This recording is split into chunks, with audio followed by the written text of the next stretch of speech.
Muitos millennials, os jovens americanos, estão fascinados com o socialismo. Eles apoiaram massivamente Bernie Sanders nas primárias presidenciais de 2016. Eles vociferam contra o capitalismo em seus campi universitários. Eles usam camisetas do Che Guevara para sinalizar sua virtude socialista. Eu sei muito sobre o socialismo.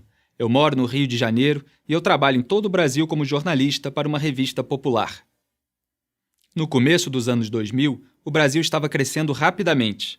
O governo havia realizado reformas econômicas e monetárias, concessões de serviços públicos e privatizações de algumas empresas estatais, dando ao setor privado mais espaço para respirar. A inflação, um problema crônico no Brasil, foi drasticamente reduzida. Investidores estrangeiros entraram no país, ansiosos para pegar uma parte da nossa economia em expansão. O futuro econômico parecia promissor.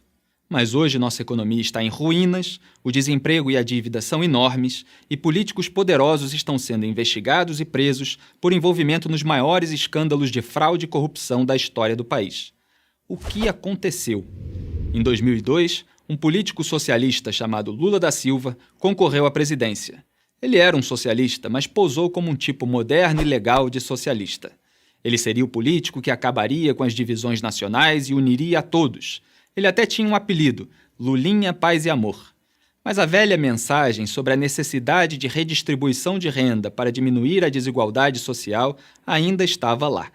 A mídia, a elite acadêmica e celebridades garantiram aos brasileiros que, distribuindo o dinheiro dos ricos aos pobres, os pobres poderiam finalmente ficar mais ricos. Mas os únicos que realmente ficaram ricos foram Lula e seus amigos empresários e políticos. Isto só piorou com a sua sucessora Dilma Rousseff. Os socialistas aumentaram os gastos do governo, o déficit e a dívida. Eles chamaram isso de estímulo. Eles aumentaram o salário mínimo e os benefícios de programas sociais. Eles chamaram isso de justiça social. Eles aumentaram os salários e os benefícios de aposentadoria do funcionalismo público. Eles chamaram isso de investir no futuro. Eles criaram e distribuíram milhares de cargos no governo e nas estatais como favores a seus aliados políticos. E eles chamaram isso de governabilidade. Isto funcionou por algum tempo. O socialismo sempre funciona no começo. Mas os gastos do governo continuaram aumentando e o paraíso socialista desmoronou, levando junto a economia.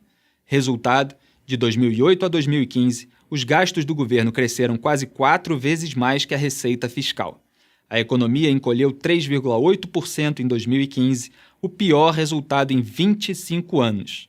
Em 2015, uma pesquisa do Banco Mundial classificou a economia do Brasil entre as piores do mundo. Entre 189 países, ficamos na posição 174 em termos de facilidade para abrir um negócio, 130 em registrar uma propriedade com o governo e 178 na simplicidade de pagar impostos. Econômica e moralmente, os quase 15 anos de políticas socialistas fizeram muito mal ao Brasil. Nós também continuamos entre os líderes mundiais em homicídio e roubo e estamos nos últimos lugares entre as nações industrializadas em termos de educação e serviços de saúde. Americanos tomam como certo que eles podem nascer na classe mais baixa e chegar à classe média ou mesmo alta.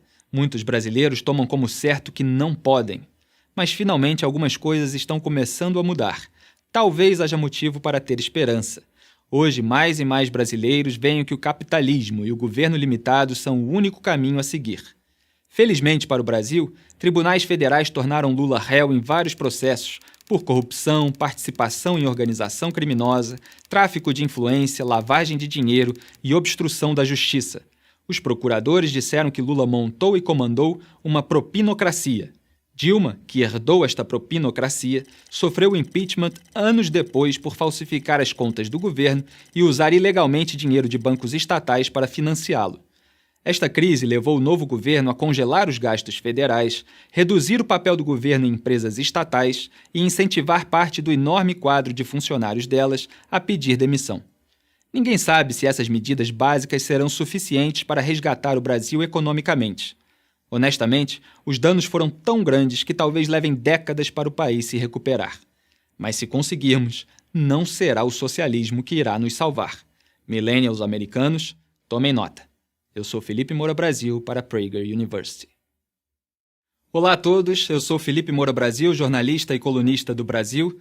Os vídeos da PragerU tiveram um impacto profundo em mim e em muitos brasileiros. Se você tiver sido impactado por esses vídeos também, considere fazer uma doação para a PragerU. O seu apoio ajudará a garantir que a PragerU possa manter estes vídeos gratuitamente e continuar a fazer a diferença. Por favor, doe hoje. Tchau, do Brasil.